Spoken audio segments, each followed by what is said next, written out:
Ovsinjon, dazmol qilyapsizmi? Opajon. Adajon, narsalar ehtiyot bo'ling, kuydirib qo'ymang, bilasiz, injiqlar. Voy, xo'p bo'ladi opajon. Sizga yaxshi bo'lsin demoqman, o'rgiling. Voy, xo'p, shu samon ko'tarsa-da mashina nasiga bosib olsang.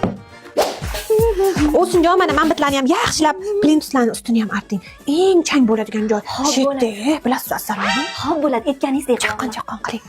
Voy, shuni o'ziga nasib qilib qo'ysang-da, yaxshi ham u sinib qaynanam emas. Voy, to'xtang.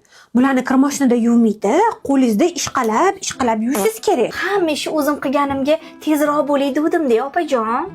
Mana bavi bor-ku, tog'oraga solasiz-da, ustidan qaynoq suv solasiz. Yaxshilab ivitsangiz, kuchingiz ham ketmaydi, vaqtingiz ham ketmaydi. Germaniya texnologiyalari asosida allergiya ham bermaydi. Voy, qarang, sizdan qancha narsa o'rgansa bo'ladi-ya. Rangli kiyimlarni alohida yuving, ha? Oqjondan gap eshitib qolmang. O'zi burningizni tiqmagancha, mamitim qoldi.